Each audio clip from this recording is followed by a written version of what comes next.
Hello, everybody, and welcome to the Semi-Pro Podcast. I'm your host, Josh Clements, or Brett Edit.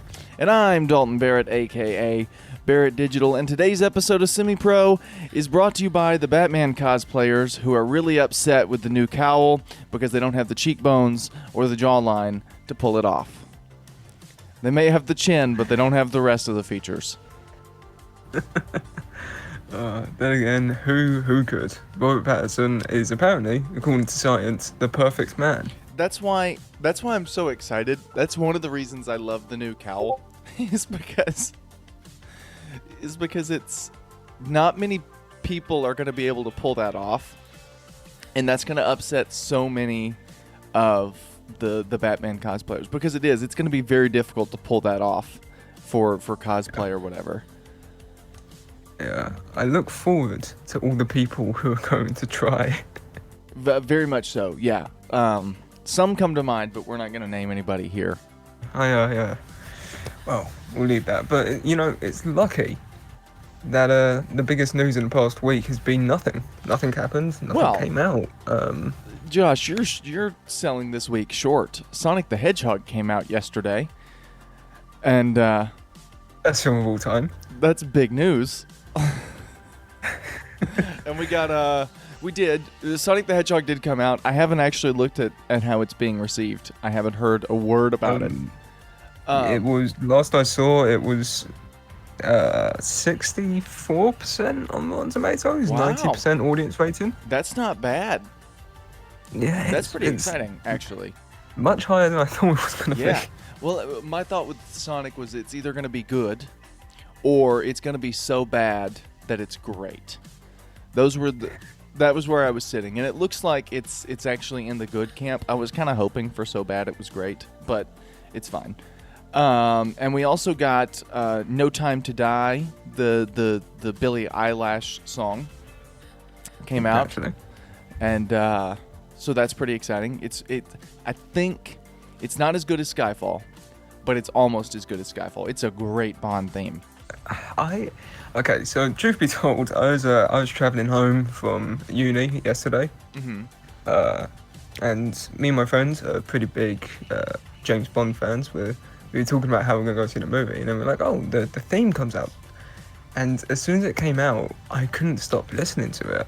I listened to it on the train home. I listened to it just throughout the day. It kept on crawling its way back into my life. Lyrically, it's probably as good as Skyfall. It's got the same sort of tone as Writings on the Wall, and Writings on the Wall is my least favourite Bond theme. At least modern Bond theme. I don't think that Billie Eilish has the same vocal range as Adele. Billie Eilish is a really talented musician and doesn't get enough credit for her natural talent. But I don't think that song in particular has the same range, or her in particular has the same range as Adele. And I mean, who does? I think Adele's got one of the most unique voices ever, I'd say, out of all music. Right. But yeah, so that's all we're going to talk about on the James Bond music. But I guess that's where we're going to have to end our episode because, to my knowledge, nothing else happened. Yeah, I can't think of a single. Oh, no. Do you know what did happen?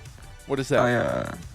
This I feel like this flew under the radar a little bit. Okay.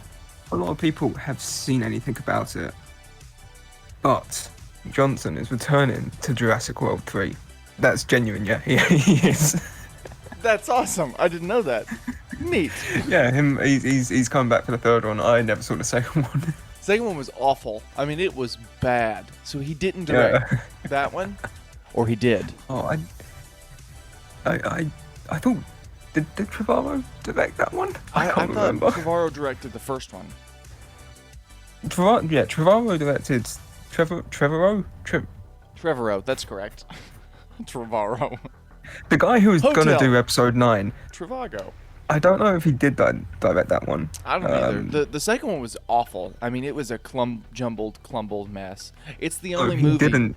He didn't. The guy who did direct it did A Monster Calls, The Impossible, and a film called The Orphanage, which I've never heard of. But basically, he did a couple of kind of what I would call Oscar bait films. Indie movies. Yeah, more or less.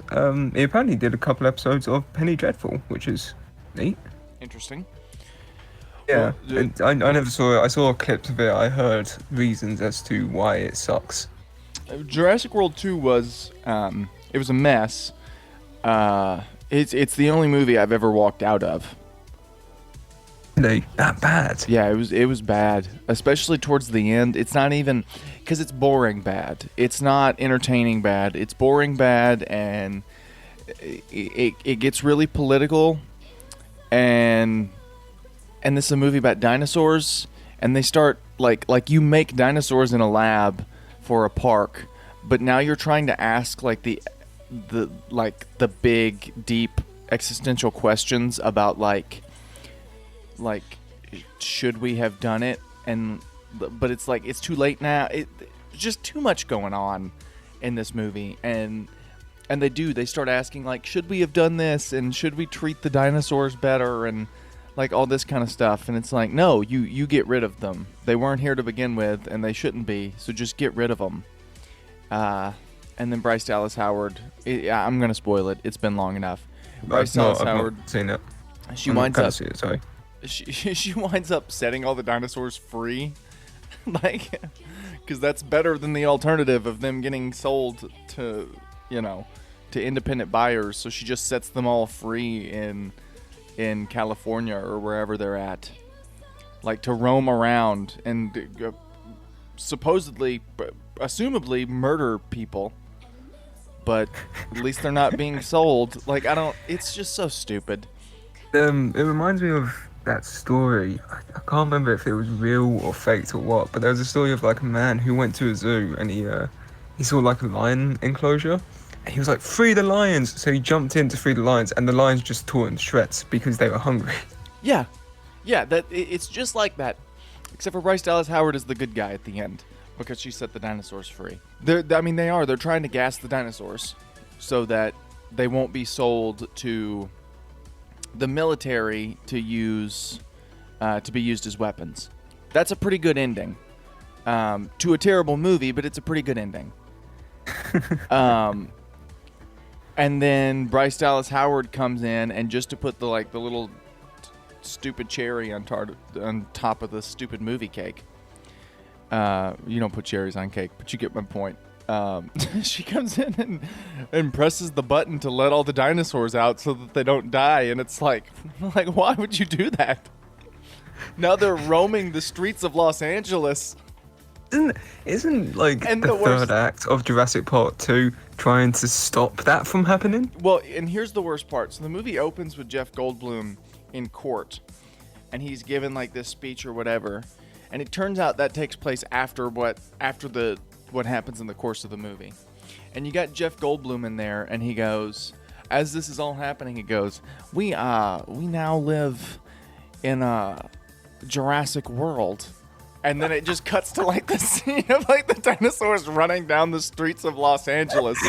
No, that's you're not. You're lying. You have to be lying. No, I promise you. Look up the ending scene of that movie, and that's it. It's rough. It's bad. And that's the only funny bad part of the movie is that ending with Jeff Goldblum. The rest of it's just boring. So yeah, I wouldn't recommend Jurassic World.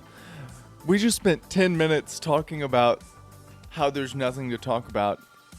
And the very clear thing to talk about here today is Sonic the Hedgehog, right? That's our main topic.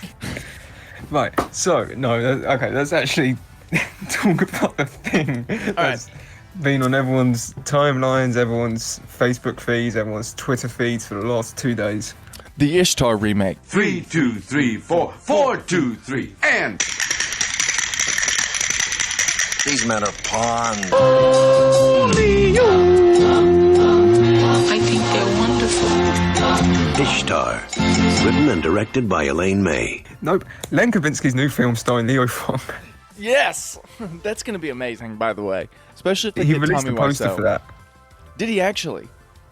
He released a poster for it. It's fantastic. It looks like every B-movie poster you've ever seen. Oh, brilliant. I hope he gets Wiseau in for it. I really do. That would be beautiful. Me too. Okay, let's actually talk about the Superman costume that everyone wants to talk about.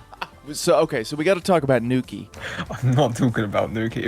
If that's what we're talking about, I'm out of this podcast. It's been a fun ride. I'll see you all later. All right. The Batman, the Batsuit from the Batman, starring Robert Pattinson, directed by Bat Reeves. Are there any other Bat puns that I'm missing? A Bat. No, you've done that one. Yep, the Batsuit. Michael Giacchino. Batakino. Oh yeah, speaking of that.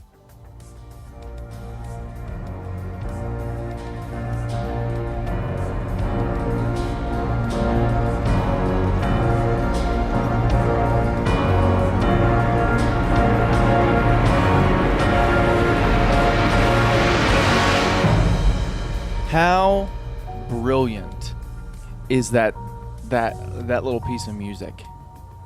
It sounds like if you mixed every other Batman theme together, and it gives me chills every time I hear it. It really reminds me of Elfman and the animated series, like especially at the end there when it starts going into the piano. It reminds me of if you mixed that with Hans Zimmer's Dark Knight theme. Because it's got No, I see that. that big noise to it. It doesn't have the drums quite as much as Zimmer's work, but it gives me chills. It's beautiful. It's up there. I really like the Elfman theme a lot, but this one's definitely up there with favorite Batman themes. And I know there's a lot of good ones in the Arkham games, but I don't pay quite as much attention to the themes in those. The Arkham City theme, which is a favorite, it's a favorite of mine to the point where I have the track just on my like normal music stuff. Oh, neat. It's beautiful. I will say that it reminds me of that theme. I don't know if I'd say like majorly, but certainly gives off sort of the same tone of it for sure. Same feel. I've got the '89 soundtrack on vinyl. Hanging on my wall, and it's the prettiest record you've ever seen. It's half like normal black vinyl record, and the other half is purple. And so when it's spinning on the turntable, you just see like the colors start to like mix. It's beautiful, and it's even got the Prince song on there. So the suit. You too can hijack an art building and paint on paintings. You just have to get a boombox that plays vinyl records. What do you want, Josh? I'm not falling into this. What do you want? I'm not saying it. I want my face on the $1 bill. So the Batsuit. We got our first look at like a fourth of the Batsuit, you know. We got our first look at everything from the chest up. Right. So we got the chest to like the top of the eyes. I would say that's like a fourth of the body. I mean, I might even go further and say fifth. Okay, so you're going less. I'm semi-pro where we teach you maths. Right. Yeah, it's not much. We did not see much of this, but we did see some key elements. We got to see the chest logo. We got to see the chest plate, the shoulder pads, and we got to see half from the eyes down of the cowl, and we got to see the cape where it meets the rest of the suit. And you guys have already seen this, so I guess we can just briefly describe it to you and then kind of give our own thoughts and opinions on it. There's a lot of leather in the cowl is made out of leather, and there's some very clear leather stitching. Seems to resemble the Batman 66 Adam West cowl, where the stitching lies, seems to match up with those lines. Just sort of from the edges of the nose over to the bridge, and then from the sides up over the forehead. Right. We're assuming it goes over the forehead. We can't really see his forehead. People were really hoping and expecting white eyes. Didn't get them. What is your stance on the white eye debacle? Okay, so I support white eyes, but at the same time, I'm never like I was talking to someone earlier, and we were talking about the white eyes, and he was like, I'm a bit disappointed they didn't do it. And at the same time, while I want white eyes, I don't think I've been disappointed that they haven't done it yet, because they're not a necessity per se. They're not something that I must have in my Batsuit, or I will throw it out. Well, my favorite artist, It's nice to have them. my favorite comic artist draws Batman without him. Alex Ross is Who is easily your my favorite. Ah, nice. I love Alex Ross's art. Not even because some artists put really neat design spins on their comics, but I think Alex Ross, his art just stands out, and everything looks so classic and regal, and it's really beautiful. But he doesn't give Batman white eyes. The white eyes were introduced because comic artists are lazy and wanted to avoid drawing eyes in every panel, so they added white eyes to certain characters like Batman and whatnot. Which is fine. I'm kind of in the boat with you. I would love to see them, but I'm never going to be disappointed if we don't. And Yeah. for this suit, it makes zero sense for him to have white eyes. For the suit that we've been presented That's with, the other thing about this. The suit itself is, for the most part, low. It might not seem it, but it seems low tech. It's not. oh yeah, I mean he's wearing hockey pads. But I would, I've been expecting a lot of I'm not wearing hockey pads. Like I've been expecting a bunch of those memes. I've not seen any. I'm almost Not one. disappointed. yeah. But he is. The shoulder pads look sportsy, but they look metal. I really like those a lot. I think they're some beefy shoulder pads. I really like the design of them. The chest plate is gorgeous. If you can make a good chest plate, you can sell me on a Batsuit. For the most part. The chest plate reminds me of Arkham Knight, like the actual Arkham Knight, not the Batsuit from the Arkham Knight, but the actual character of the Arkham Knight. Right. With the angles and that kind of stuff. I'm not sure how the chest plate works into the rest of the suit. It almost looks like, because one of the things that we heard before from a fairly reliable source is that the suit was kind of low armor, which doesn't seem to match what we've seen with the chest and shoulders. So I'm wondering if it's almost like the probably a much better done version, but the if you remember the suit I designed for Gotham Knights had like a fabric muscle suit with a chest plate and shoulder pads on the upper body, and then had some leg armor. So it was like you're protecting your chest, you're protecting your shoulders, you're protecting your thighs, you're protecting your nuts, but then the rest of you is pretty much just fabric. And so I'm wondering if that's the effect we're going to get. I'm not sure. But like I said, it was a somewhat reliable source that said, it's going to be a fairly low armor suit. So I don't know. We'll just... his words were homemade. Right. But okay. So we heard about this, and we were expecting, I would say, well, I don't know about you, but I was expecting something more akin to sort of, I would say, Batfleck, in that it's very simple, it's very, everyone's been saying it's almost like Daredevil-esque, where it's not very heavily armored at all. Right. Well, see, even Daredevil... Clothy. Right. I was hoping for something along the lines of like the MCU Captain America suit or Daredevil, or that was my hope, because I would love to see a Batsuit like that. But what I was thinking was probably more along the lines of Batfleck. You got a muscle suit with an oversuit over it. That kind of design. Maybe throw in some minor bits of armor, but stitch that and make it look a little more homemade. I was not expecting this at all. But this, I'm blown away by this. I guess we should give our actual opinions on it. I love it. I really do. I think people's main complaint seems to be the cowl. I have zero complaints about the cowl. I love it. The thing about Batman cowls is since '89, they've all looked somewhat the same. They have a lot of minor details that are different, like the shape of the eyebrows or the length of the ears or how the neck looks. But other than that, they've all looked pretty much the same. They're a piece of rubber that's molded, and then it's kind of thick, and they do the black makeup around the eyes. I mean, that's I don't think the only one that looks somewhat different would probably be the tactical cowl from Justice League, and even it looks pretty much the same, you know?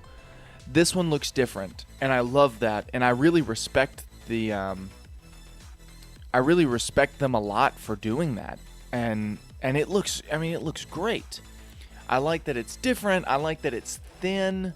It's not, this thick piece of rubber over his face.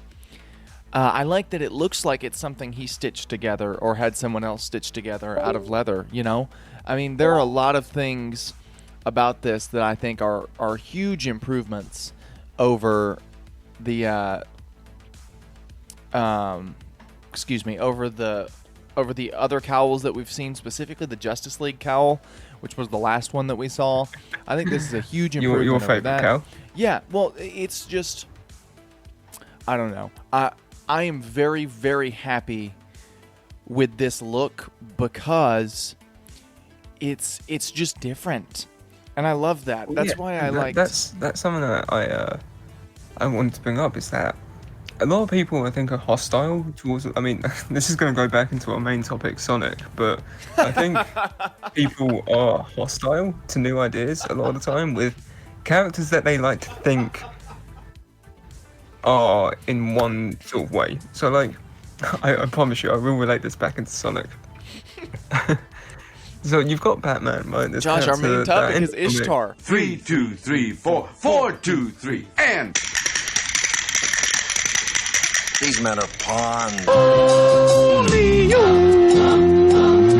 think they're wonderful. Ishtar.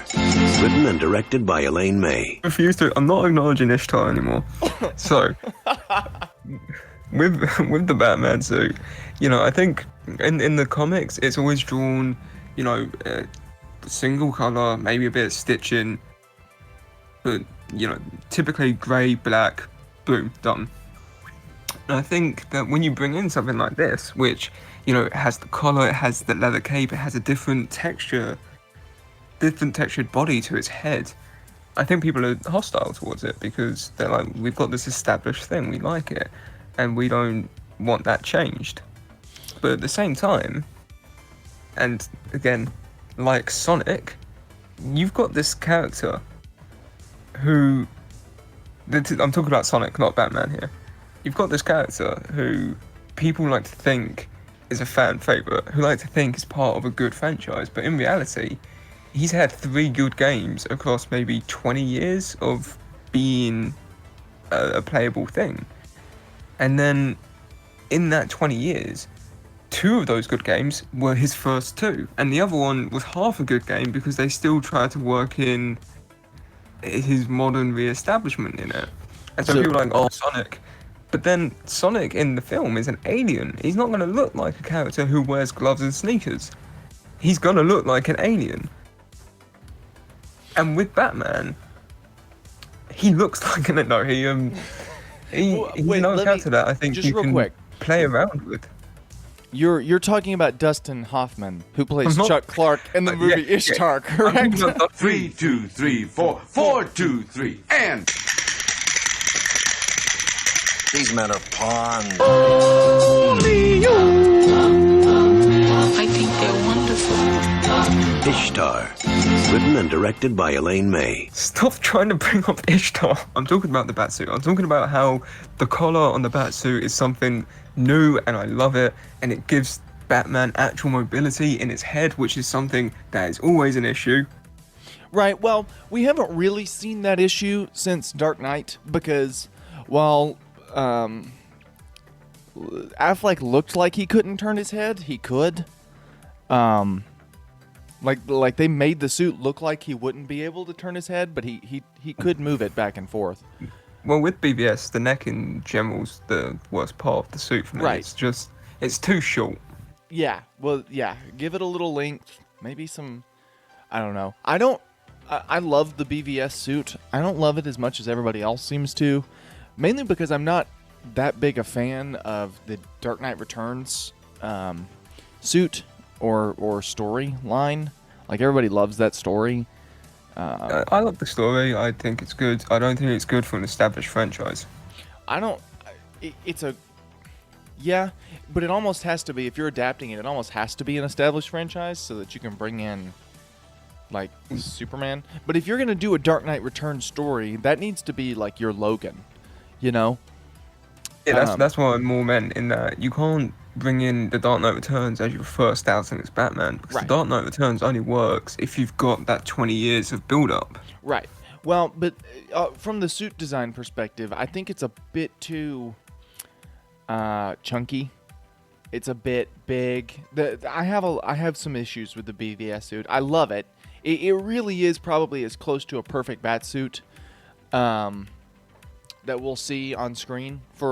Maybe we'll see a one with Pattinson. I don't know. But I wish we could see something similar to that, but that didn't, with different proportions. Because I think it's almost set the expectation for people that that's what Batman has to look like. Like he's gotta have that big of a muscle suit and all that stuff. Yeah, I mean, a big part I've seen when people start talking about why they aren't huge fans of the idea of Pattinson, or why they aren't fans of this Batsuit, or why even they think Affleck is the biggest, and, you know, everyone's entitled to their opinion. But I think that a physical representation or a visual representation doesn't particularly mean that it's the best representation. Like, is Affleck the biggest Batman we've ever had? Yes. Was it quite a nice was it quite a nice thing to have in terms of the different break from Bale and Clooney and Keaton, who were big guys but not bulked up like him? Specifically Bale. And I'd say, yeah. I would say Bale was in better shape than Affleck. They just put Affleck... Bale was coming off of The Machinist, where he was a skeleton, and then he built up 60 pounds of like pure muscle. Yeah, but I mean, if you look at him, if you looked at him and Affleck, they're probably in the same like shape, you know. But they put Affleck in a much bigger muscle suit, and I think people forget about the muscle suits, or some people just don't know about the muscle suits. But yeah, I mean, when it comes to guys like Henry Cavill and Henry Cavill, John Wesley Shipp, and Affleck, they're built-up guys. So I think people kind of assume that when they get into those suits, they don't need the muscle suit, and that Right. might be true. They might not need it, but it helps for the actual making of the suit itself, because they're often built to those specs as opposed to the specs of the people wearing them. no matter how big of a guy you are, you're getting skin tight spandex and you're gonna look skinny. That's unavoidable. You gotta put somebody like that in a muscle suit. You just do. I mean, look at Spider-Man, and obviously Spider-Man isn't supposed to be as big as everyone else, but Tom Holland wears a muscle suit in the. He's ripped, and he's in great shape. Tobey Maguire wore a muscle suit. And Andrew Garfield wore a muscle suit. It doesn't even look like those guys are wearing muscle suits, and they still are, because it adds definition. And they are a necessity. Shazam. Everybody was talking bad about the Shazam muscle suit. It was great. It was perfect for what Shazam needed to look like in live action, you know? And I think people forget that Affleck was wearing one. They don't forget in Justice League, because it's very obvious in Justice League that he was wearing a muscle suit, because he put on 15 pounds before they started the reshoots. You know, that's something I respect about Ben Affleck. As soon as he doesn't need to be ripped, he's like, yeah, I'm going to get some burgers, going to get some hot dogs, I'm going to go on a drinking binge. Right. But yeah, I think Pattinson, you know, he's got a slimmer looking face. The body looks somewhat slimmer. The shoulders look really broad, but he's got shoulder pads on. I don't think Batman needs to be that big either. I think that's good for a Dark Knight Returns suit. The Affleck suit. I don't think Batman needs to be that big on a regular basis. You know? I think you can have a slightly slimmer Batman. I think the perfect body size, I would say, for Batman would be probably Batman Begins, that kind of body shape and size. I think the key to it is having it be like bigger than say a gymnast, but not so big that you're a bodybuilder. Well, I think a lot of wrestlers probably have a good sort of body size for it. Batman doesn't need to be as ripped as Superman. You know, he just doesn't. I mean, you know, I don't know where I would fall on that. Like I said, you avoid that issue altogether if you go with a more fabric style, Captain America style suit, which is what I would personally go with. Because then you. And I know you're a big fan of the fabric suits. Well, I think they add a really neat. It's a really neat way to tacticalize the comic fabric stuff in a way that's not leather and in a way that's not spandex, which is why I like it. And they can be done super creatively. I wish we would get, because while I love the current CW Flash suit, a CW Flash suit like that I think could be really neat, in a way for them to explore. But that's besides the point. There are certain characters I think it would work really well for. Batman specifically being one of them, because you know it's almost like fabric armor, so it's a way to please both the fabric fans and the armor fans. But all in all, I think this is it's my favorite cowl in years. I really like the '89 cowl. If it was smoother, it would be my favorite.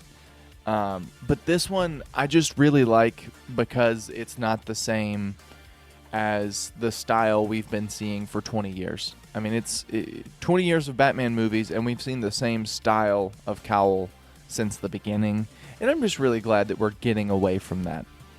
There is something that I do want to clear up a bit. I think, well, people are trying to justify it as if, well, not justify it, but they're saying like, oh, this was the test suit that Henry Cavill wore during his screen test, or that's not his final cowl and he'll probably change it in the movie. And I think that, you know, the final cowl one, much more so, it's possible, but ultimately, I mean, think back to Phoenix's screen test. Everyone's going, oh no, he's going to change in the movie, he's going to have different face paint, but that was the final, and it's a bold move to do that. And I think that between like the Joker screen test, Harley Quinn screen test, and this, I think DC's way of revealing their new costumes and whatnot is really good. It's fresh. It's like seeing it in action like that. And I think that instead of trying to like justify it to yourself, it's just kind of accept it. It's like, you know, they're not going to change the cowl because a few people on Instagram are annoyed at it. Well, especially when they've already started filming, you know? That's just a tiny bit of an issue. Speaking of, I mean, we are talking mostly about the Batsuit here, but there's also some parallel set pictures from London, which, you know, shout out to my ends, where I think the description was Bruce Wayne's stunt double gets jumped by a bunch of clown henchmen, which neat. There's no word on if they're clown henchmen, if that's Bruce Wayne's stunt double, or if it's even part of the film. Could have been just some random guy who got jumped by some clown. That might just be London. I've had weird occurrences. We were out for dinner last night, and a guy started dancing at the windows next to the pub that we were eating at, and he just kept dancing and then walked off into the night like nothing happened. That's great. Yeah, I saw the pictures of the clown henchmen. They were pretty neat. I think back on what you were saying earlier, when they're doing these test footage, camera test looks now, which I think is great. They did one with The Witcher. That was how they released the first look at that, and it did change, granted, somewhat. And they did it with Joker, and it was so funny. I was looking at the comments on somebody reposted this footage of Pattinson on YouTube, and they titled it like Matt Reeves' The Batman trailer. And people were like commenting like, yeah, I really think they gave away too much in this trailer. Like the whole plot has just been spoiled. It was just really funny. But I do think, I hope we get an actual first look soon. I like the camera test a lot. That the reason behind revealing this is they're filming out in public. They're not going to be able to hide it. Right. Well, that's what I imagine. Todd Phillips did. He had people come to set, like professional photographers, to take the pictures on set and release them. You know, which It's a smart move. I respect that a lot. I don't respect Todd Phillips for anything but that. It's something that David Sandberg said he was going to do when he was filming Shazam. In that he was like, "Oh, I'm going to take pictures and just release them because I don't want these set pictures to come out and then make the film look worse. When in reality, that's because of the low quality of the pictures, the bad angles, whatever." But then that's exactly what happened with the movie. And then he released his pictures the next day, And they were- one, and that was our first look at Shazam. You know. And then, My thing about this first look for Batman that I wish they had done, because I really like the artsiness of the scene. I love that it's shrouded in red, but that takes away a lot of the detail. We can't really see much about what's going on, and that's my only issue. I wish we could see more, you know? you watching a Zack Snyder film? Right. Well, it also, I think doing it in red added to everybody saying it looks like Daredevil. Because it's red, you know. I think you take away the red, it doesn't look that much like Daredevil. But People have kind of speculated about this, and I need to try and remember the name of the artist who did it. But basically, he did a bunch of Batman. I think they were variant covers. neat. It was like, you know, these black sheets of paper, but then using red to highlight the details to make Batman. It was the guy who wrote Batman Dark Victory, which Matt Reeves named as one of the inspirations behind, well, one of his favourite Batman comics, which is quite nice. It's a little bit of a teaser there. But essentially, when they released Dark Victory, it had the cover of Batman shrouded in darkness with red light over the top of him. I want to say Jeff Loeb or Tim Sale. 100%. Yeah, it's. I think they both did the art for that Loeb and Sale. I believe, or one of them wrote it and somebody else. One of them wrote it and one of them. I don't know. I'm not. That's the story where they give Batman the brown Batsuit, Yeah. if I remember correctly. The neat thing about it was, so that's got, you know, the red covers over the top of it, which, you know, might be a reference to one of Matt Reeves' favourite comics, but at the same time, the other covers had the other characters in new light. So you had Catwoman in purple, Riddler in green.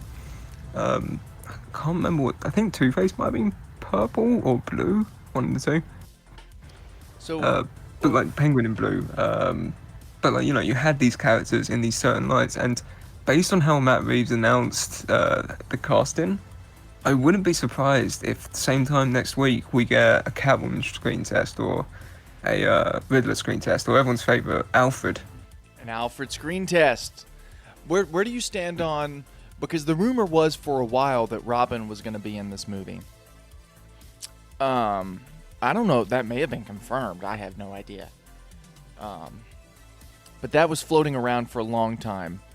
Where do you stand on that now?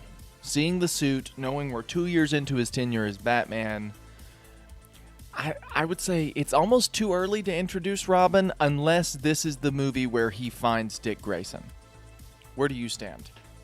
I'm kind of half and half, because like, I want a Batman and Robin story, because the only ones that we have are Batman Forever and Batman and Robin, Right. which are, as we all know, movies that exist within the Burtonverse. Right. Well, no. there are movies made in the Batman 66 universe to satirize the real Cape Crusader in Batman 66. Actually, but I like a Batman and Robin relationship. I like what those relationships lead up to. But I don't think, especially for like a first film, I don't want him to discover Robin. I don't want him to get Robin. I don't want him to have had Robin. I want Batman on his own. I want to establish where this character stands before you start introducing a character that flips that whole world upside down. I think, well, my thing with that is I agree with what you're saying, but we've seen so many Batman movies and so many good Batman movies. You know, we've got a whole trilogy of great Batman movies. I wouldn't mind I was rewatching The Dark Knight the other day, and man, every time I think, yeah, it might be a bit overrated, I'm just nostalgia tripping, and then I watch it and I'm like, nope, still perfect. Yeah, well, and you've got that, so I think it's a good time to introduce Robin. But I was thinking about this the other day. I don't know how you realistically, in 2020, introduce Dick Grayson in the same... You cannot take and do Dick Grayson the same way he was done in the comics. And you can't do Jason either. I mean, it's just weird for a 25-year-old billionaire to adopt this kid whose parents died. You know, like this 12-year-old kid who, like, that's weird, that's creepy. You can't do that anymore. That story has got to change. You know, if I was Ricky Gervais, I'd be making some jokes about a certain island and a certain suicide that was not a suicide. Right. I mean, well, that reminds me of a comment that I got on a post about Batman, where someone said, I don't know how people expect him to keep his identity. Half his face is showing, and it kind of, I didn't reply to it because it did make me laugh. But I was like, well, technically that's happened with every Batman, including the one from the comics, including half of all live-action Batman. Not half, all live-action Batman. There's well, Bale at least had just the mouth. I guess. Affleck's was smaller than you'd think. His was just square. But even at the same time, that's the most... That's the feature that shows the most. Your cheeks don't show that much about who you are. It's your mouth. It's the mouth and eyes, which again that adds. That's to what's the showing. Wi-Fi. Right. But I think it's different. It's creepy. The Dick Grayson thing is creepy. You can do the Tim Drake thing. That makes sense. Because Tim Drake, of course, knew he was Robin while he was still living at home with his parents before his parents died. He was Robin already. And then once his parents died, he then moved in with Bruce. That makes a little more sense. I don't know. The Robin thing is... I don't know how you do it.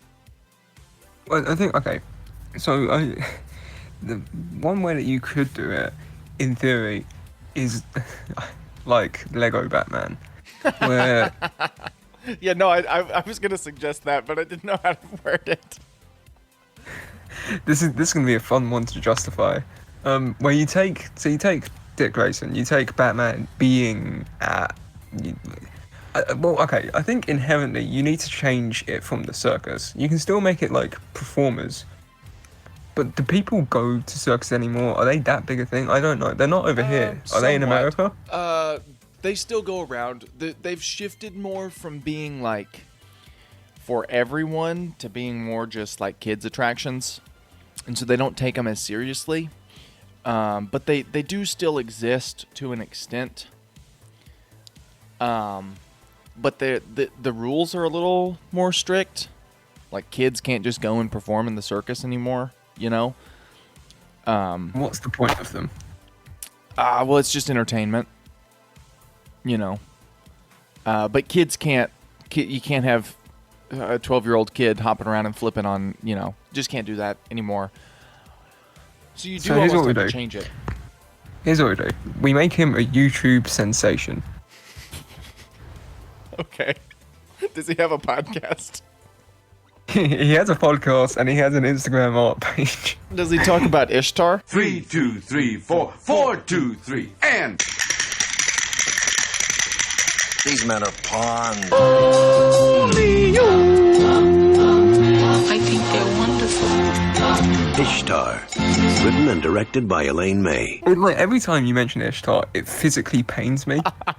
I don't want to do this. Should we rename our podcast to How to Talk About Ishtar? I'm gonna name it First Look at the Batman Suit and some conversation about Ishtar. Oh no, it's the Ishtar podcast with a mention of Batman. Okay. All right, back on topic. Nonetheless, so I mean, it's a tough rope to walk. Nice pun. That was a great pun there, Josh. Thanks. I started saying it was a tough, and then I was like, do I go with it or not? But then, sometimes life passes you by. It might just fall off this rope and die because of some mob-related hit. Right. I don't know how you do. In general, with these movies, there is a certain level of detachment that you have to have from reality. I agree, but at the same time, look at this Batsuit. This Batsuit does not look like it's gonna be that detached from reality. And I think you can detach certain things. I don't think you can detach a 12-year-old boy living with a 25-year-old man. I just don't think that's something that you can separate, you know? Simple. You have Bruce Wayne buy out the orphanage, and then you sneak him out of the orphanage. Yeah, but it's still, like, it's creepy for Bruce Wayne to do that, you know? Even if he buys out the orphanage, it's creepy for him to adopt this child, you know? That's the issue. Yes and no, in that it might seem creepy to the outside world, and I think you could probably do something interesting with that. Then, internally, in the idea of, I've seen this path, I know what it's like, and I'm going to make sure that you don't go down it the same way that I've ruined my life, is an interesting sort of concept to play with. I mean, one of my favourite, I think it's Young Justice, where the Justice League is talking, oh, should we add these guys to the Justice League? And they bring up Robin, and one woman just straight out accuses Batman of being like, oh, you're training child soldiers, as if she didn't come from a warrior race that raised her from birth to be a soldier. Right. Which, hypocrisy, Wonder Woman. But then, she's like, oh, you're training him to be just like you. And he just goes, no, I'm training him so that he isn't. Right. And it's a neat idea. It plays with the selflessness of Batman and Bruce Wayne. People won't And like. so I think there needs to be that level of detachment. I don't think people will like this as much, especially the hardcore like comic accuracy fans. But the way I would roll with it, and this kind of just popped in my head, it'd be really neat to do an MCU Tony Stark Spider-Man kind of thing, where like Dick Grayson was already doing Robin things before, and Batman stumbles across him, and he sees that this kid's gonna do it either way, but he's gonna get himself killed, and so he says, all right, I'll help you. And so he gives him some gear, and he goes around with him to make sure he doesn't get killed or whatever, and he just kind of tags along with him. And then maybe later on he finds out that he's an orphan, and he goes, you can crash at my place, like maybe it's this homeless kid who became a vigilante on his own as Robin, and then Batman brings him in and gives him some gear and all that kind of stuff to help build him up from there. Maybe you could probably play around with something like that I think would work a little better. Going off of that idea, I think you're right, but let's take it from inherently being part of the vigilante idealism, and we change it to, okay, let's say his parents do get killed in a mob-related circus incident, which, now that I'm saying it out loud, reveals how ridiculous it is, but nonetheless. I say you drop that. Let's say that you don't talk about it. You talk about how his parents got killed, but you don't ever talk about how. Well, the idea that I was going to play around with is you take this boy who let's say he was raised in gymnastics, right, at school or whatever, or by his parents. But you don't even need to have him be orphaned at the beginning here. But I think it makes more sense to have him be orphaned. Yeah, I do too. I think you go ahead and nix the parents. Essentially, Bruce Wayne hears about this guy, this little kid, whose parents got taken by crime. You don't need to say how it happened or whatever. You just need to say, they were killed in a hit. And so, instead of taking him in under as Batman, he offers him an internship at Wayne Enterprises as Bruce. And that way, you build the relationship between them publicly in that, Wayne Enterprises is hiring this orphan. You could even have it be like a program that he has with the orphanage, and that's how he meets him. Right. And then, from there, you build the rapport between them, and at some point, it doesn't look as creepy when he decides to adopt this kid. Yeah, I think you can do that. The thing you have to drop is him adopting this kid, and then this kid finding out he's Batman, and then this kid becoming Robin. That's the part you have to drop for it to work in a modern world. Now, even in Batman Forever, when they did that, Robin was a grown man, so it's less creepy. And he didn't adopt him, he was just letting him crash at his place. Robin was the first draft of Stephen Amell. Right. Don't diss Chris O'Donnell like that. I like Chris O'Donnell. He was good in, I think it was NCIS. I like him as Robin. I genuinely enjoy Chris O'Donnell as Robin. He was a solid Robin. It's the writing that messes that movie up. But so my point is, I think you have to do something. Really rusted metal Batman. Right. You have to do something different to make a Robin story work. And I think as like a B plot, you could do that here. Like, I'm trying to think of a movie that's done this well, or a story that's done this well. Like let's say, because we don't really know the main plot of the movie, but let's say the main plot is Batman, like a detective solving riddles, Riddler-based thing. So he's just hopping around the city, fighting thugs and solving riddles. And during one of these little times, he stumbles across this 12-year-old kid, Dick Grayson, who's trying to do the same thing, and he tries to tell him, like, go home, like, you can't do this or whatever, like, you're gonna get yourself Incredibles. killed. Right, Incredibles, basically. But then he doesn't listen, or he tells him, I don't have a home, all that kind of stuff. He doesn't listen, and he keeps popping up maybe throughout the movie, and then maybe the end of the movie is Batman saying, all right, fine, whatever, like, come, I'll give you some gear and that kind of thing. And that's how they establish that working relationship. And he takes him under his wing, similar to how Iron Man took Spider-Man under his wing in the MCU. I think you could do something like that a little more effectively than, say, his parents die in a circus incident related to the mob, and then Bruce Wayne adopts him, and then he finds out he's Batman. He finds out Bruce Wayne is Batman, and uses, because he knows that, tries to stop the mob that killed his parents, and then Batman finds out that he's doing this, and then they join forces and work together. That just doesn't work narratively, I don't think. Granted, that story was like the 50s, 40s when Dick Grayson was introduced.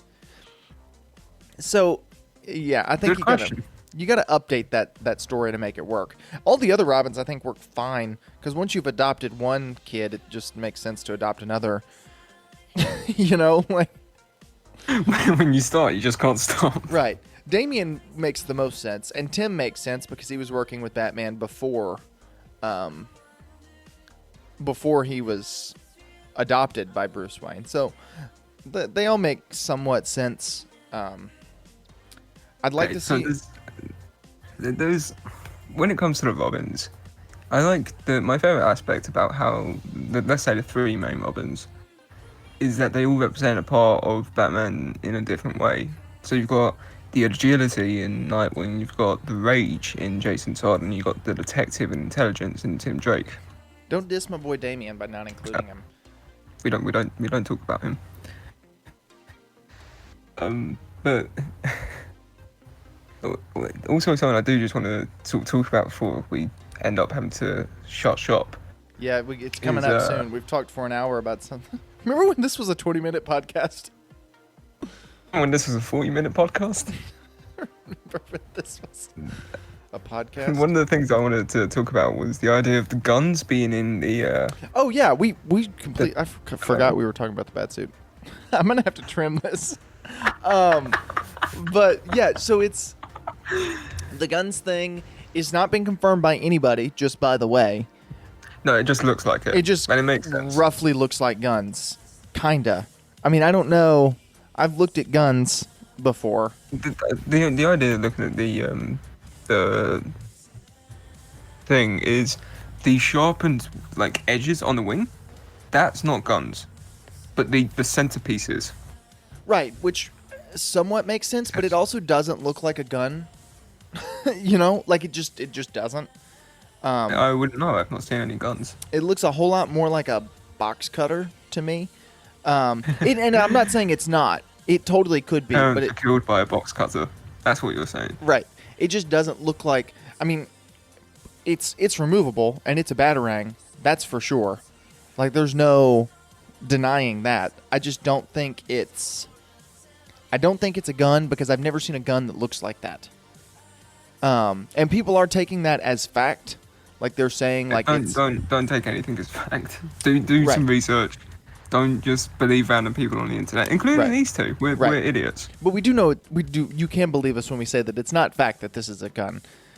It could be a gun, absolutely, but nobody has confirmed that. Somebody just said when this footage came out that it looks like a gun, and people have been running with that and have said that it is a gun. So be careful with what you hear and what you believe. That's a really neat detail, if that's true. That's one of my favorite little comic things.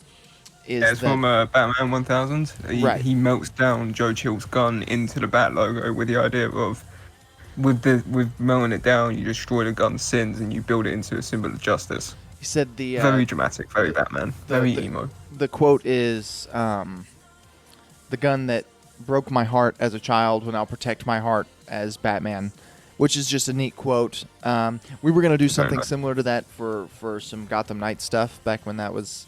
I mean, we still have some stuff coming up, but there was some neat stuff. We were gonna play around with that idea. Don't know about if it's gonna happen and that kind of thing now, but it's a neat detail if that's the case. I just don't think it is, and I don't know how with a suit that's already built you ever introduce and say that. Does that make sense? I don't know how in the context of the movie. It'll be hard to fault it without it being. Now, if you show him making the suit, then absolutely. You know, that's one thing. But I don't know that we're going to see him make the suit. I think he's just going to have it. But I don't. Supposedly, this is his second year as Batman, so Right. it makes more sense to jump right in. Right. Now, I just want to say something. So that is probably my favorite aspect of the suit. The chest plate in general, I love the look of. I love how sharp and ragged it is. And I just want to say, I found this post just a second ago, which details not like massive spoilers about Sonic, but more so certain Easter eggs, let's say. And I was wondering, do you care about those?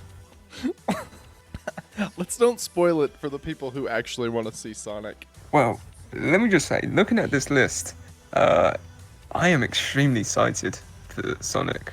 See, I was gonna go tonight, but I still haven't seen Birds of Prey, so I think I'm gonna see that instead. It's a lot of fun. Not going to win any awards, but it's, my biggest issue with it is that there's a certain loss in characters. Like, a lot of characters feel like an afterthought, and in many ways, you really didn't need them. So, like, there's a loss That was of characters? inconsequential. Loss? I'm not, no. Okay, we're going to wrap this thing up. Thanks for listening. Thanks for taking an hour out of your day to listen to us ramble about Ishtar. If you don't mind, if you're listening... Don't listen to him about Ishtar. Don't look it up. If you're listening on iTunes, if you wouldn't mind leaving us a rating, follow us on all platforms, Spotify, iTunes. We're in Deezer now, Google Podcast. Send this to your friends if you got those. Share it around, get the word out. The more people who listen, the more content we can make, and the better this podcast is going to be. We want more listeners in here. Let us know what you think. You can send us a tweet at Josh and Dalton on Twitter. I remembered at that time. Or you can DM either of us at Barrett Digital or at Brit Edit. But that's all the time we got. Thanks again for listening, and we'll see you next time.